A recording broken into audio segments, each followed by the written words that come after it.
for another episode of Beard Banter.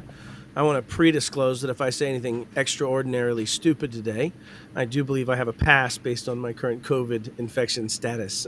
So luckily that is not transmissible from the internet, and I am healing at this time. But yeah, definitely still a little scrambled. So I am didn't want to miss being here with my friend Mordy. We met earlier this year and have very similar kind of conversations, and so I invited him to be on Beard Banter with me. We also have Dom Kirby here, who is also my good friend that you see on a lot of my content. And he is here beardless and only for the banter, it would appear today. Only for the So, banter. Yeah. Beardless banter, Love crashing man. parties. yeah, And yeah. as I mentioned before, to Dom beforehand, I'm incredibly grateful that he himself is here because it takes the pressure off my otherwise very inferior beard. Fair, fair enough. Yeah, so just a little bit of housekeeping as we get going. In Beard Banter, it's really just not a massive agenda. We'll start with a topic. We'll go wherever we want to. That also includes audience participation. If anybody wants to add any chat to any of the streams they're watching, it'll show up and we can have a conversation about it as well. And then ultimately, today's topic is going to be around MSPs and paradoxes around security. Paradoxes around what we kind of have to do to deliver security to our end partners.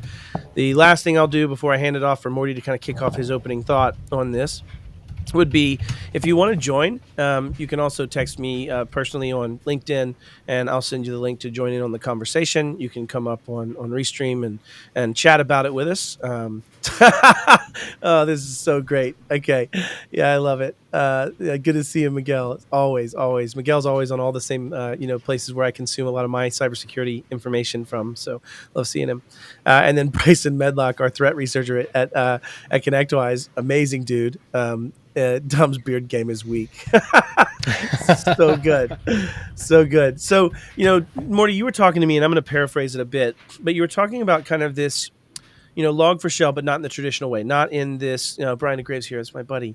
Not in the way of like, oh gosh, this one vulnerability, let's kind of beat the histrionics out of it, but it does give us an opportunity, to talk about how this paradox we know we have to prepare, right? And I'll let you state it in your own words, right? So, So look, years ago when I started my business, I started thinking about a lot of things, and one of them for me was always, don't focus on the money, because when you focus on the money, you make no money. But when you deliver quality service, you make good money. And that's almost a paradox. Similarly, over here, log for shell. I know there's going to be an issue. I know it's coming. I don't know what it is. I don't know another how big it's going to be. vulnerability. Yeah. Something's coming.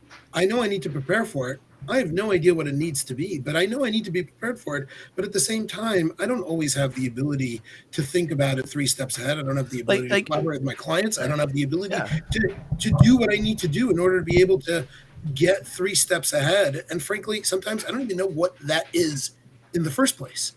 So Yeah.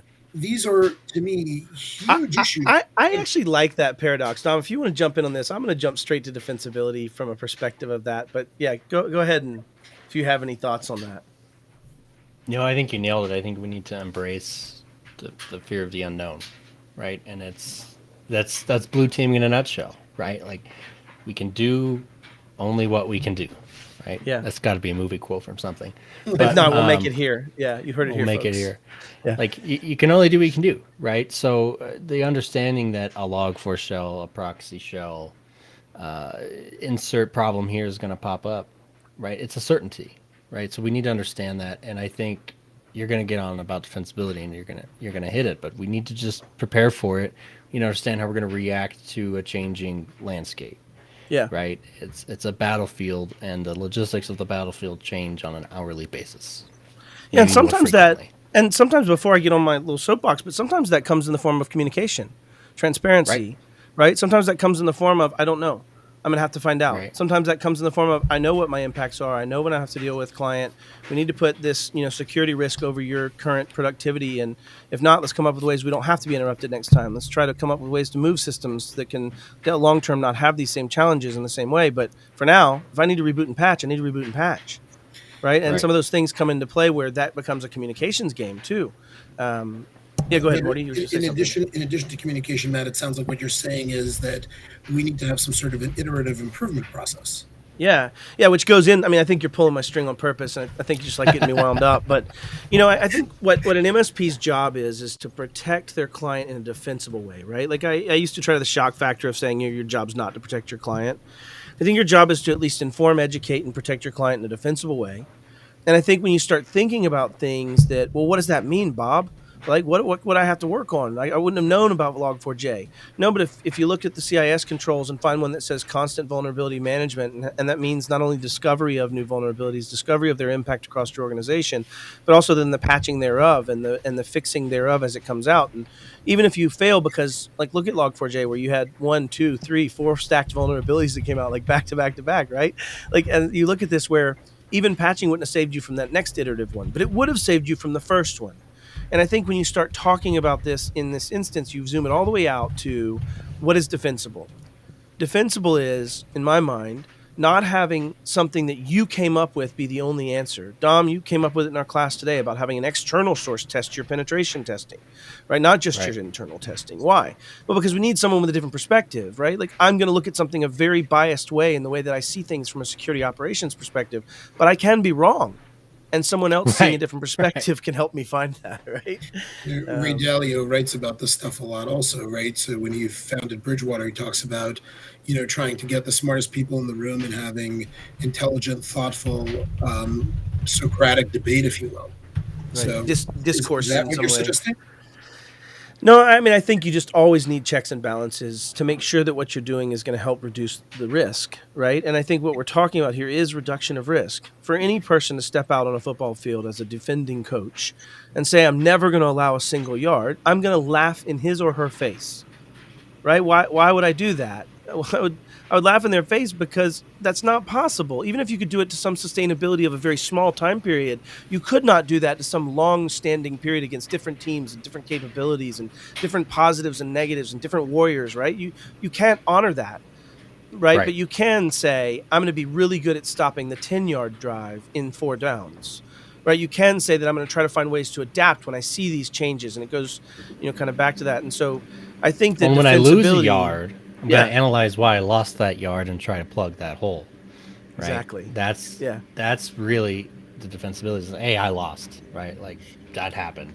But being able to go back and say, how did I lose? Right. I think how did I lose, and how can I prevent that same loss from occurring again? Because if you get hit by WannaCry twice, like I know I'm going way back, but like if I get hit by WannaCry twice, I really failed at my job. Right? Are you trying to poke me? Like that's not nice.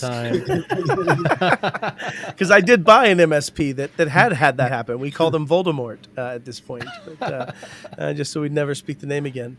I love it. Someone's trolling me in the audience. Like I'm not going to post it because it's so good though. But they're like, hey, this one product stops everything, Matt.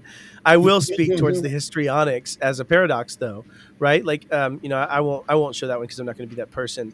But to the point that vendors do come out and say, we stop everything, add this and you're now security, do these things. Well, if you've ever sat through mine and Dom's CIS course and talked about the 18 controls and the 56 sub IG1s and the countless others, right? Like those things are going to be much more a part of security than the scalpel the surgeon happens to wield in the surgery room.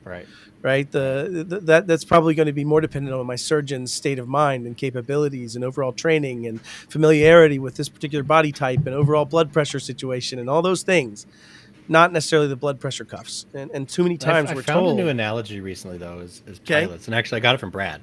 He's like, every time the dude that's been flying a 737 for 20 years follows a checklist every damn time he's going to fly. Every time. And a lot of examples of plane crashes, not everyone, but a lot of examples of plane crashes, that pilot has been flying for 20 years, skip the checklist, right? That's right. The key here is we're constantly changing the checklist. Something goes wrong on a flight and Boeing and whoever gets together and they say, what did we miss? Something gets added to that checklist or changed. Like it's the same concept. Well, NTSB and military has a great after action review process to do exactly what you're talking about, right? Like we often do not. As most practitioners, in my mind. And if you've not read the Checklist Manifesto, which has a nice little analysis on that and compared to medical and project management for skyscraper building, Yep. Fantastic book, highly More, recommended. there's a TED Talk too, and I don't have the link to it. I've said it a million times, but there's a TED Talk of this woman that talks about post-surgical checklists in a hospital in Alabama, where they basically put in. I don't even quote me on the state. I'm that but humor me. But there's a TED Talk about how they took this hospital, put in a post-surgical checklist, stuff like, did the patient get their post-surgical dose of antibiotics within 2 hours of their time frame, and if not, did they receive an increased quotient of, right? Like, do you Right. have these like steps of, did I get all the sponges? Did I bring the surgical implements back? Did I, right? And then they said that the mortality rate dropped like something on the order of 40%. Like, Which is this absurd. massive number, It's absurd. but it comes from the hypothesis was it comes from this like cowboy mentality, right? That doctors and even our type of practitioners have always shot from the hip. Why did we not do exchange? Why did we get rid of POP? Why did we switch? We were following some things, but we were being that practitioners reading and following. But as you start realizing, like, checklists and things start following established procedures that we know reduces the bell curve of risk and allows us to not fail as humans. And as we iterate on them, as Dom said, I think that really helps. But the paradox of saying that security is a tool is often what kind of got me on that rant. So someone pulled my string. LinkedIn user really covered that, right? Just because it's obvious doesn't mean it shouldn't be noted. Like, obviously, I could put the landing gear up when I take off, right? But there's like 13 other things the pilot has to do before he can pull landing. Like, you got to be at a positive rate, and increasing airspeed and all this other stuff before you can pull that landing gear up, right? Yep. If you do it wrong and the plane falls, that sucks. And it's the same concept, right? If I'm going to analyze an event, an incident, and insert security product here, that product doesn't do much for me. It presents the data. It's my job to use the data. I think the checklist also allows me to remove hubris from the equation. Yes, very much. Because, I mean, everybody's arrogant, but the guy I'm pointing at, right? No, definitely our own arrogance and hubris. You're always pointing 4 fingers back, right? Yeah, true story. Yeah, accurate. Yeah, and I think that the LinkedIn user said just because something's obvious doesn't mean it shouldn't be noted is so part of even the teacher's dilemma as you try to think through, what do I do as a step? Like, who's built a process before as a technician and been tasked with actually writing the process? It's far more than you ever thought you were doing when you start getting done putting each click on page and each next step and where did I go look next and where did I grab this ancillary data from and where did I, like, you start getting into understanding how much you actually would miss if you were just trying to shoot from the hip and maybe we're having a bad day or you were having a miss or those type of things. And so it goes back to having good policies, good procedures and testing them and understanding them, and using them. So, but the other thing you kind of talk about is this unknown part, right? Well, having a framework you're following helps with that too. In the sense that it allows you to say, I'm at least covering the 18 things or in, NIST and CSF, they're, it's getting a rework as well. I don't know if you guys saw that in the news, but CSF's finally going to have some supply chain stuff added to it. And Bryson probably is way aware of that, actually, if I speak towards one person. I appreciate NIST, and I appreciate knowing what time it is. But, man, their SPs can get so far behind. Like, yeah, true story. Whoa, that was a good slip in there, Dom. Yeah. You mean supply chain risk? I don't hate NIST, but, I don't know. They can be slow, right? And but I'm happy to hear that CFS is getting a little buff. That'll be nice. Yeah, it is. So at least there's an article I just purged through, but it was talking towards those type of things. So it was good. I love someone said, what about a vendor getting hit by the same group 3 times? I don't like throwing rocks in a glass house in general. I think that we're all under... Fair enough. There we go. All right. I think we're all under a fair degree of attack. And the more we aggregate, risk and the more we aggregate access, the more we're going to see attack on vendors, people that aggregate that risk.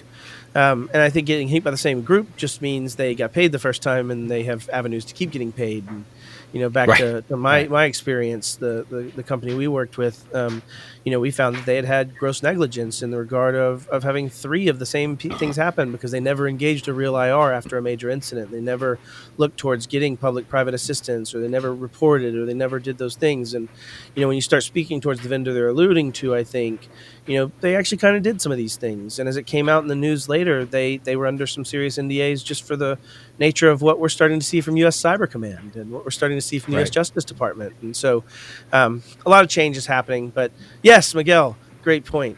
Like if you're making a product, if you're making a tool, if you're making code, if you're laying down scripting, if you're adding capabilities through those things, like you should have your security in your continuous improvement and continuous development. If I haven't butchered that pipeline, right? And Morty, you got a bomb shelter going off over there, buddy? Man, that's my dryer. Is that you, Tom? The mic used to be really good at isolating look at that. I don't know why that's Oh, coming back. blameless. I did. I was trying to blame Morty. Like I'm a terrible Plug the human. telephones and put Yeah, everything I on gotta there. see Dom Come more on. often, though. I gotta see Dom more often. I don't get to punch him as much. But to this point, security should be embedded in this, and I think it goes further than that. I talked about this with Eric also on a call. Where it's like vendors need to have a vendor disclosure program, a vulnerability disclosure program, rather. Right? They need to. What did he say? Hold on. To the dryer machine. That's Got my him every dryer. time. Yeah. It's probably internet connected, and someone's just harassing me, right? Like. But no, security being embedded not only is like having the flexing of muscles capable to actually do security reviews, regression testing, all the things before releasing code, and doing that in a very quick. As Adam Cohen said, your dryer got hacked. I love it. But having that ability to also fight new code for time to get the code fixed. Right? Man, It's so good, Tom. But I love it that, but to get new code, right? Because like, for example, let's say you have this, pesky vendor like Matt Lee that wants to have SSO before he'll continue moving forward with a particular firewall vendor. Right. And so he says those things and they ask him how many firewalls, which he thinks is absurd. And he says, well, I don't know, 500. You going to hold me to it? Well, no, not really. Great. Then fucking put the code in front of the other stuff. It's legacy architecture that's causing this problem, right? You haven't rewritten your authentication zone. It's still tied to a .local that's tied to a federation. It's on AD servers. Like we should have some modern web practices for this. And so the challenge is like I had to fight through that by just saying revenue that was going to come out of the fucking sky. Excuse me for my like there. I'm going to get in trouble on that one. But this comes out of the sky. And into their process, right? And the problem is that if you're a code person, you're sitting there in production, you're going, I know we need to fix this. This is trash code. Like I've worked here.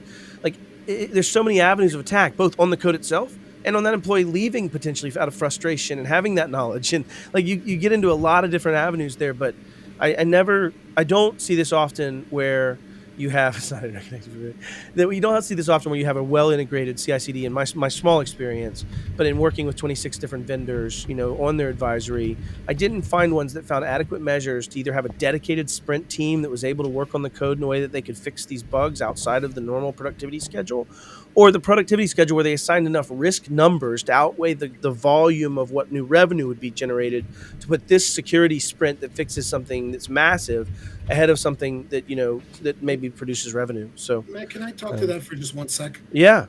I think that we fundamentally think that big risk is big and little risk is not such a big deal.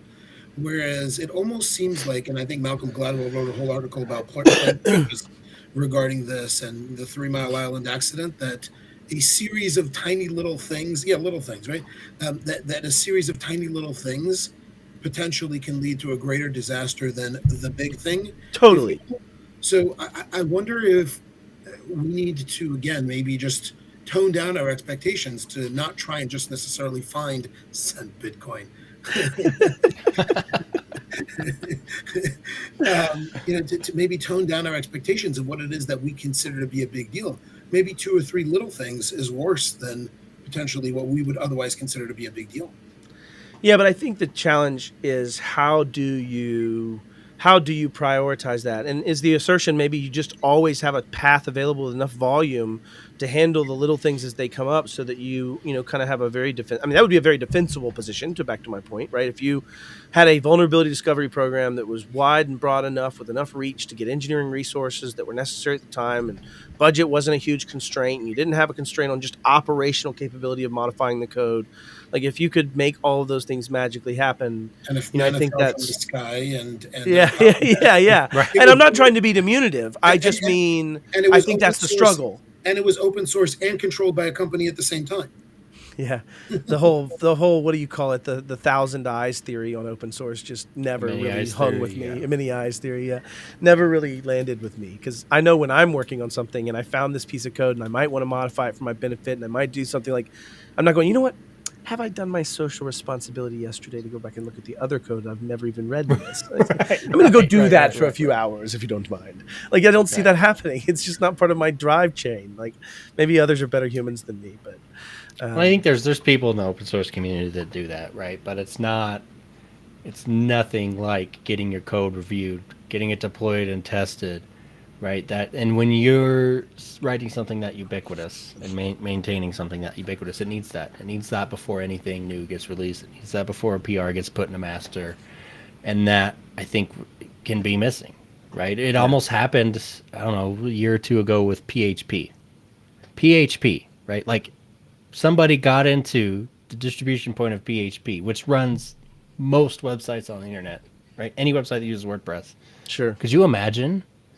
Like, but no, they had a process. They caught it, and they said, "Man, that would have been bad." Like, Yeah.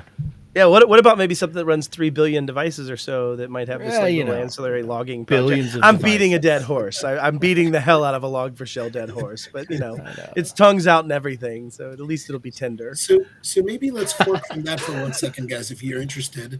I'm wondering what you think about safe spaces, not in the social responsibility kind of area, but let's say back in the day, we would consider everything inside the firewall to be a reasonably safe space. Yes, but still, again, are there such things these days? And can cloud vendors create certain areas that are, I don't know, air so gapped I've got a flash drive, right? And yeah, I still use those every now and then, but it's got a backup of my password manager, right? It's in a secure location.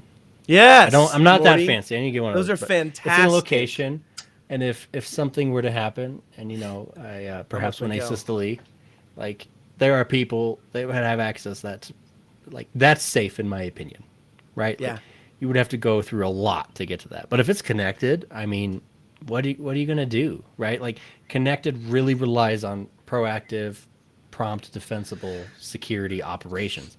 And I love that term, and we call at PaxA, we call our team SecOps. I hadn't heard the term before, but it really is. It's security operations, right? And if you don't have that, if you're not constantly testing these things, you're the next chucklehead that leaves a Firebase database open to the world, right? So you need to have those things in control. Anything in the cloud. Now, obviously, you can build a lot of different things to make a more secure cloud environment, right? Like in an Azure remote desktop services or Windows 365, I could put controls in place before you can get in. But if I misconfigure that or someone changes and it's not caught, I've undone that work, right? Yep. So it's I would argue that if it's connected, it's not safe. We need to assume it's going to get compromised and be ready for it. And I would say my answer to that comes in Miguel's answer, right? Is that the perimeter is gone, right? The edge is the endpoint is the new edge, right? It's you're starting to see this point of consumption must be point of protection as a methodology that has to exist. And Dom, do we have something in the wings here? John, did you send him a link? I didn't send him a link. Mordy, did you send a link? To whom? To John? Yeah. No. Okay, we have someone either has brute forced the code, but yeah, interesting. John's welcome to join in and talk about it if he'd like. I suppose there's not much knowledge here that's not public. And speaking of compromise, what happened? Yeah, that's a very interesting. But I digress. I suppose he dropped off. Okay. Well, yeah. Note to self. Maybe we find out of a new vulnerability here pretty soon. Maybe there's a reuse of codes or something. Interesting. That's funny. Man, imagine going to a stream and thinking it's a different one, and you walk in on us. Like, wow. Yeah, no doubt. They're like, who are these mugs? Like, good Lord. They're influencing like 7s of people or 20s of people or something right now. I think they were selling dryer bells.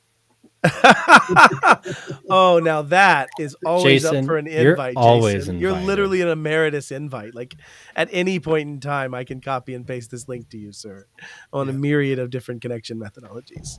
So, but yeah, Dom is the beardless one. He's here for the banter only. We covered that early. Yeah. But yeah, we kind of don't like to run these things too long, but it's been some good participation. I would say that when we talk about the risk of Finish this meeting. I'll be back. Oh, I see. I don't think so. We're gonna wrap her up here pretty soon, 20 minutes or so. But yeah, so Jason, it was funny if you're still listening. We we had a guest that popped in, and I didn't send anybody a link yet. So my noisy dryer does try that. I got distracted. You guys are fired. No, there's no perimeter. And I think my point is that the more and more we understand there's no perimeter, you can't just say, well, I have this trusted area behind my firewall, and like everything that wants to access, I'm going to give it conditional access policies out to Microsoft, out to MFA. I'm going to not have to have the Sentinel-1 on it, maybe, or like stupid things. I just want to say stupid things so people hopefully understand they're stupid things. But the point is like you shouldn't live that way anymore. I think in the way we're heading, when it's all identity centric and it's all SaaS first and everything's tied identity over to this, that aspect of it, then you get into a point where it's not about the local perimeter anymore. It's about every single transaction, every single communication, every single time that laptop could expose my OAuth token to somebody publicly that could then take that, right, in a phishing attack or wherever it might be. You should have those things at the point of consumption. And if you can automate that, so like I go to sign into my Office 365 to access my third-party resource, and it says, no, you cannot access this third-party resource because you're not on a compliant device. And you're not on an Azure Active Directory join device. And the threat actor's going, damn it! But if we're going to play like doomsday scenario, like what if a bad piece of code gets pushed into Intune, right? Like it's very unlikely. I want to add that. Like I've met people, and I'm pretty fake. I have a decent amount. I mean, of faith I've simulated it and things. done it, and oh, never mind. Sorry, different conversation. But like it can happen. And at the end of the day, now we're back to where we started from, because if we are now creating enormous amounts of hoops for end users to jump through, now as MSPs, there's the burden of support that comes along with it, and clients who don't either understand it, B, appreciate it, and C. Oh gosh, Morty. Sorry.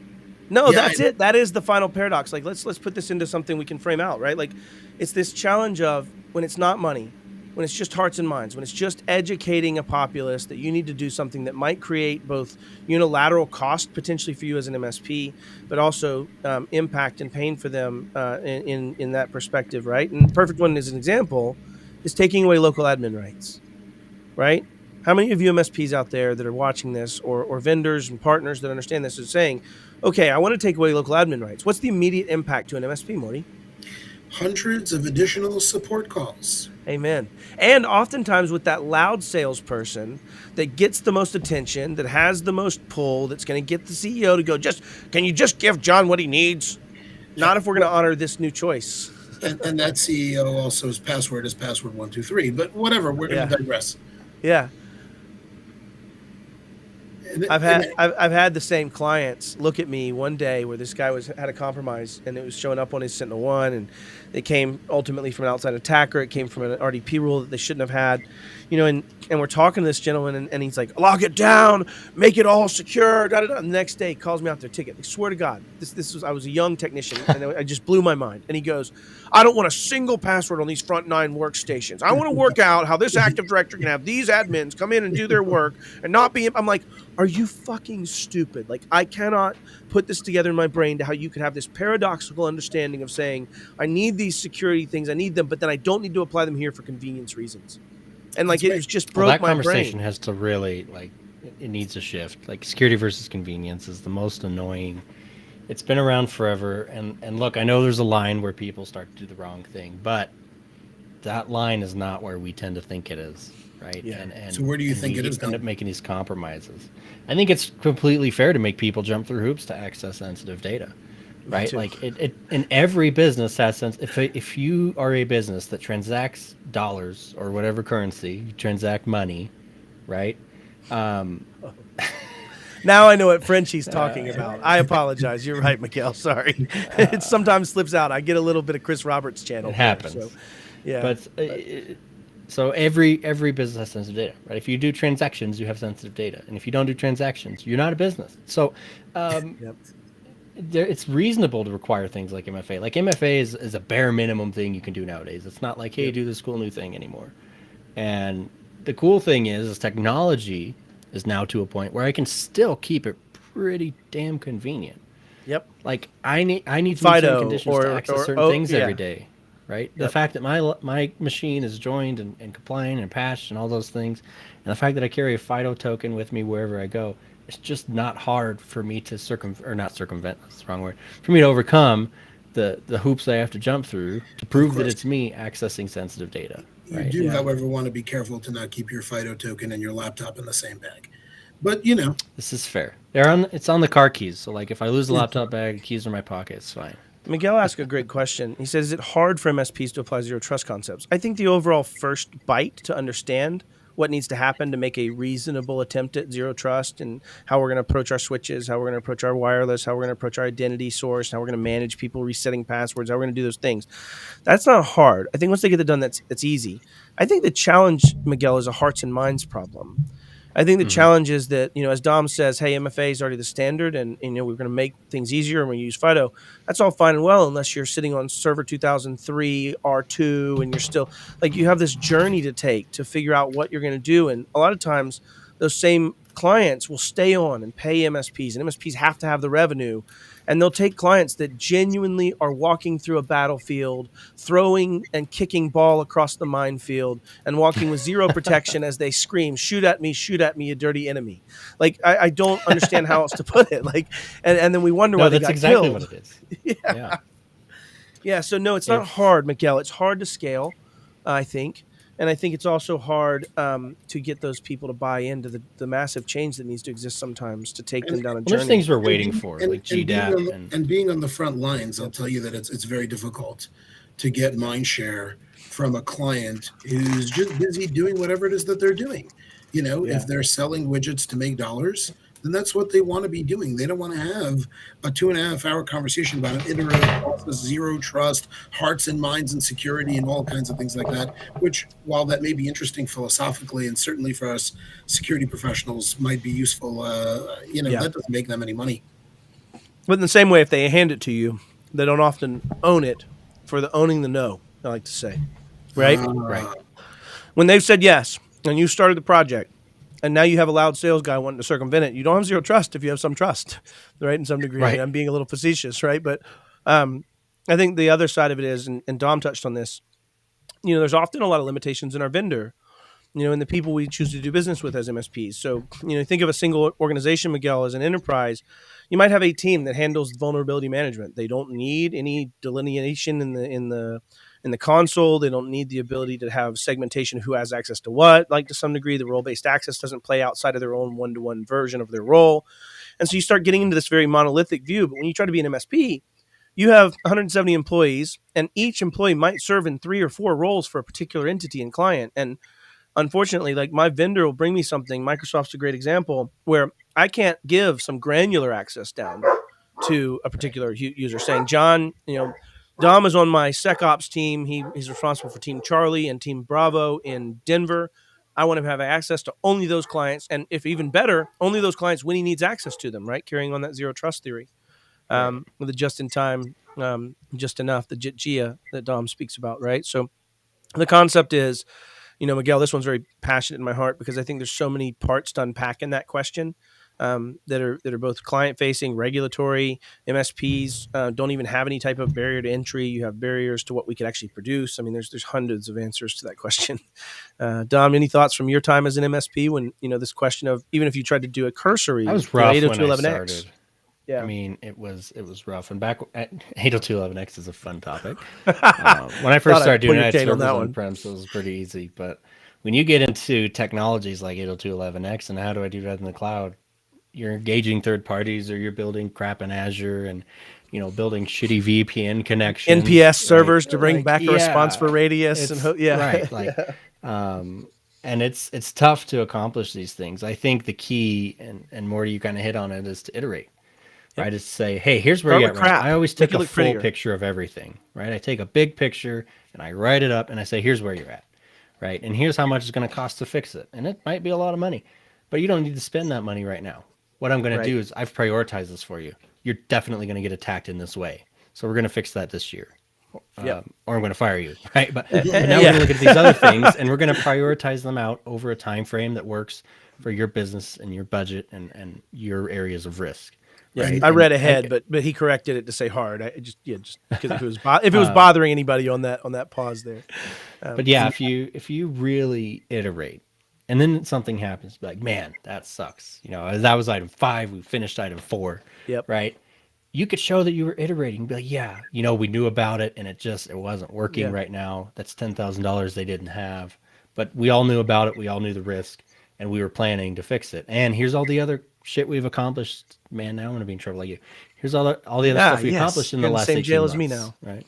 I bring it back to Morty's point, though, right? To this, and that he said, the building a skyscraper kind of comparison and things, and that Right. nobody building a skyscraper goes, man, I'm gonna have this thing done in 2 weeks, right? No, it's a plan. It has delineable milestones. It has actions that are gonna have to happen. I'm gonna have to put up the 14th floor before I put up that 17th floor. Like otherwise, things have problems, right? Like so, That's right. it's and anyways. better make sure you don't forget the steel. But just saying, yeah, no doubt. But anyways, I think the points we're trying to make is that being iterative and starting to flex the muscles and starting to show that you can do these things as an MSP, as a business owner, because I say those together because they're not separable. You have to work in Right. conjunction with your client partners, and you have to work in conjunction with your MSP partners, MSSP partners, whatever you choose to call yourself today. Let's call it an XSP. As you start understanding that, you'll see this as a collaborative event that takes some degree of marrying of your even decision structure, right? And in some ways you're handing off third party to me. Like an effective account creation strategy shouldn't exist just as a simple form that's not validated, right? You shouldn't have these things that aren't actually being inspected as a process as you're starting as an MSP. Somebody wants me to create a new account. I'm going to have to make sure that the way we deliver it's secure, that it's actually been authorized by an internal HR resource that's set in our policies and our procedures. And then and as you start thinking about all the breadth of all those things that kind of come into what it takes to make those interfaces as an MSP, it's a really wide topic, and it's building a skyscraper. And I think you have to have a plan and do it and execute it. And it's building a skyscraper, and maybe you build the first 10 floors and you open that up and you keep building on top, right? Like it's a functional piece of property, right? While you continue to build it up and make it bigger and better and stronger. Collaborative communications. Right. Yeah. And not being afraid to stand on what the principles are. Matt, that image of the lone soldier walking through the minefield while being shot is a little and playing kickball, right? And playing playing kickball because he really wants to increase his odds. But it's reality, and I think our clients do it every day. And I think what's coming, and I'm not Dr. Doom and Gloom, and I do believe that there's a positive spin to this, but I do think that we are going to see the requisite deaths. I think we are going to see the companies that can't continue to function. I think we are going to see the people that are brought to their knees from a regulatory or privacy or other space. And I think we need it. I think we need people because, if you look at, just general human behavior, right? We're not very good at accepting threats as real risks to us until after we've been hit by said threat, right? Like it's kind of your fire code analogy. Yeah. Until we see death, it's not scary. Right. And Colonial Pipeline was a huge awakening for so many people in my network that aren't geeks like me. They were calling me like, hey man, was this really this? And I was like, yeah, right. That's exactly what happened.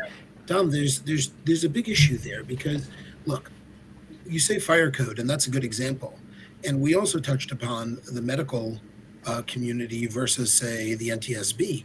The NTSB adopted a very collaborative and open attitude towards being able to analyze crashes.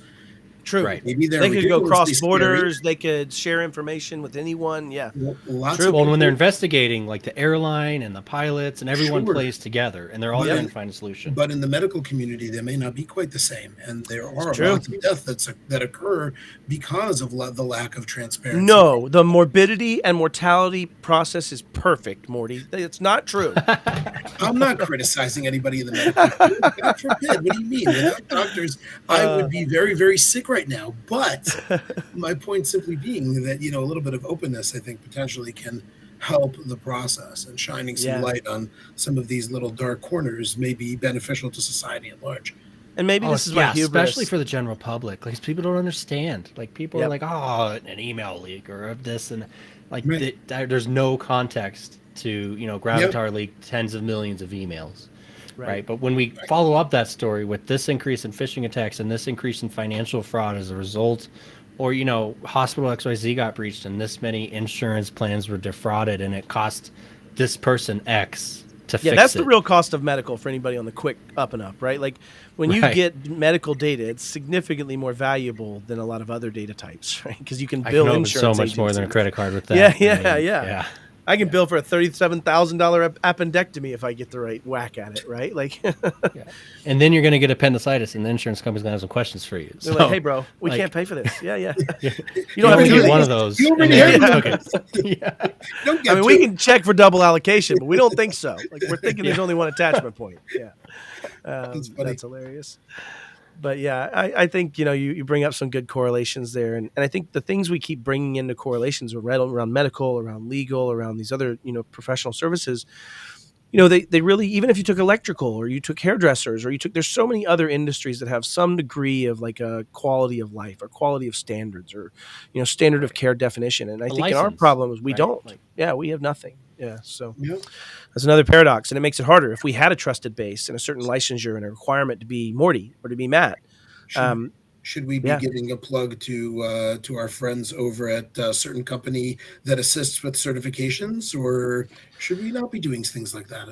Yeah, I wouldn't say that from that perspective. I try to avoid that in these conversations, but I would say that, if we were to, as an industry, developed a set of standards that we were willing to adhere to, and some normalcy and some deliverability, some definition of what is technology providership, and what we're responsible for, I think we could avoid some of the pitfalls of traditional regulation. I think if we were to self-regulate, if we were to start saying, if you're a technology provider, even if you're in an organization, you're held to a certain standard, a certain requirement. And what you'd be able to do is stop giving organizations the avenue to say, I'll just hire internally because I can fight this that way.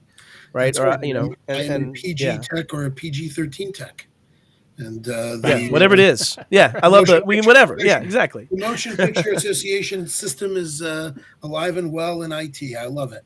Yeah. Yeah. Well, and I think the challenge we have is that, all of these solves have to come together kind of at the same time, right? We have to have some standard of care. We have to have some degree of what people should be deploying as SMB and mid-sized business and enterprise. And then we should also have all of those things have to have some degree of the ability to remove bad technicians and bad people that don't follow those standards and learn. If my doctor uses a procedure from 72 years ago and I have something go bad from it, I'm going to own everything that doctor might own, right? At least as far as my legal capabilities can take me in or their insurance policy. But if they're following recommended practices and doing it and documenting it properly, then the likelihood of something came out was in the margin of error. And I think that difference is we don't have those standards in our world. So even if you tried to apply this and say, everybody must have MFA, great, on what and how? Right. So, Right. so guys, you guys are experts in the field. You have No. Your name. I'm a Practitioner. student. Yeah, I'm a practitioner. Yeah. So if I was just an average MSP, let's assume that I was just an average MSP and I wanted to implement a couple of things, what would you say? Obviously, Dom spoke about MFA earlier. We spoke about FIDO keys. We spoke about, protecting conditional access. There were dozens of things that we could do. What would you guys say would be the top three for each Framework. of you? Yeah. Framework. Follow a mine on that framework. one. Yeah, Yeah. and then MFA. I don't care which one. And then I like CIS, but like Yeah. a framework. Yeah, it doesn't a matter. recognized Yeah. framework, not something someone just wrote. Right. But your CIS, your NIST, CMMC is probably not very MSP friendly. it's not going to be in that super industry, applicable, but super granular, yeah. but yeah. Yeah. any of those, right? And then And iterate on start it. and start Right. Yeah. like pick Right. a framework and not just go, man, there's my framework, look how pretty she is, man, she's a good framework. I got No, that PDF do saved it. in my OneDrive. It's fine. Yeah. I'm personally a big fan of a learning culture. Yeah. And not Yeah. spanking technicians for making mistakes, but Yep. making sure that people are open and they learn. Because Yeah. if you don't learn, like you said, In the same breath, though, I think it becomes almost indefensible. If I was a coach, back to our football analogy, and I have a guard that's getting beat every week, and that guard's getting beat by every player, any player style capability, as a coach, I'd better be able to answer to that team owner as to why I have that guard in play. Well, that's a fair And point. so, And I mean, there's a point that you have to take that beyond. But yes, I agree. You should definitely take every effort to teach. And I think you should start with a lot of people that just have passion. right? Right. I don't think you'd relegate it to a degree or a certificate. I think we're in an apprenticeship world, I think, in my mind. And starting with that MSP technician that's going, man, we shouldn't do these passwords in clear text. Why am I seeing this on a Wireshark? And you're like, oh, this is horrible. That human is who you want to be making those calls and advocations in your That's organization. right. So And Matt, I think pretty much any HR business consulting coach will have some sort of a model that sounds roughly like the Lencioni thing of humble, hungry, and smart. yeah, I You know, love humble, hungry, and smart. It's humble, fantastic. hungry, and smart's wonderful, Yeah, but yeah. it's predicated on smart, Well, right? it So does, and that's also somewhat But monovector. smart But is yeah, different. There's a difference between smart and educated, right? true I think story. there's Yeah. there's common sense smart, and I think anyone who's common sense smart and has a true passion and this is what they want to do can learn and get educated on how cybersecurity and security ops needs to function in the 21st century and Agreed. beyond, right? There's a which million goes back resources. to being your guard being defeated every single Sunday on every single play, because Yeah. obviously Right. that person fails the humble, hungry, and smart. Because that person Right. either doesn't care to Certainly a learn, possibility. is not capable of learning, or doesn't have the aptitude. Either way, But in that the same breath, as we grew and scaled as a company, I can't tell you, and I think PAX 8 deals with this too, but how many times I had to look up and realize I wasn't good enough anymore. Right. And okay, I think that comes from that humble part. I think that comes from even smart part. But I think sometimes your judgment of humble, hungry, and smart must also iterate. Right. yes, If I'm going to win this yes, championship series over the next 5 years as an NFL coach coming in, I'm not just saying I'm going to try to win like 8 games this year every time. No, they're coming in and having methodologies to say, hey, I'm going to actually go and realize that I'm this many gaps short. I can get 4 new positions next year. I know that I can train this one person up. I can work through this. They go down into the technical of that, plan Right. and seeing it out. And I think that, humble, hungry, and smart, and realizing that next year's humble, hungry, and smart has to be something better. And if you want to stay Right. in that game, you'd better try to be better. And Matthew Haish comes in. He's good friends here on this as well. Has been following for a long time on both ways. But most people can get certified. Applying the learnings with tact and accuracy is a true skill set. Amen. And that's why I speak towards passion oftentimes. And really, Mordy hit it on the head. Humble, hungry, and smart applies in our world there too, right? And whatever operating system you speak towards in that. But from the a true, ability to, yeah. from a true humility perspective, I promise you, I did not invent that model. No, that's Patrick Lencioni, right? As I Yeah, recall. Yeah. And I imagine other sage advice that came together and have that thought process. And I love him as a storyteller. He really helps educate people in that regard. But I was one of my books that we followed quite a bit at Choose Networks. So, as he goes on to say, with tact and accuracy, the tact to not run people over. This guy, the accuracy of the statement. Sometimes this guy as well. You're right. That's a skill set, and I fail often, right? And I think it's trying to be humble about that and be better and better at the delivery of that to your clients and ways that you can speak to them. And yeah, agreed. Right. Great point. Well, we are over time. Any parting thoughts? I actually am going to shut up. I promise. I say this every time. We'll see if I can actually succeed. But Dom, close us out, and then Mordy, let's wrap it up, and we'll get done. This has been a great conversation. I really appreciate you taking the time, Morty, and thanks for the invite, Matt. Yeah, man. Since we were just talking about leaving advice, pick a framework. Like, it's going to make life so much easier. Like, it's going to give you a big to-do list, but right now you're kind of inventing if you're not using a framework, right? So Yeah. pick framework, implement it, iterate on it, and you'll be in a lot better shape than the lump sum. yeah, and so guys, I want to thank you both. I think for me, this is always enlightening. It's always wonderful to learn, and I am once again humbled by just how much paradox is in fact in the world. And um, what do they say? The people who don't learn from history are doomed to repeat it. So Yeah. so if that's in fact the case, then let's learn. I think we'll to Dom's point, we'll pick a framework. To Matt's point, we'll continue to improve, and I'm grateful for participating in the beard banter. My short man. beard notwithstanding. I'm going to let another beard banter pop in here because Colin Gill's a really good friend of mine. He worked with me quite close from a technical perspective, and he definitely deserves to speak towards the Matt Lee tact. I will not get into it further, but he's certainly not wrong that we as humans have to grow a little bit, and that may be one of my certain areas. I say things that come to my mind often. So thanks for being here, everybody. It was a great beard banter. If you want to participate in beard banter, reach out. Like, I'm scheduling them throughout next year, and I just like to have a fun place to chat with friends. So I might be calling you out, buddy. So you might have to jump in on an episode with me. See you guys. Thanks, guys. Thanks, everyone.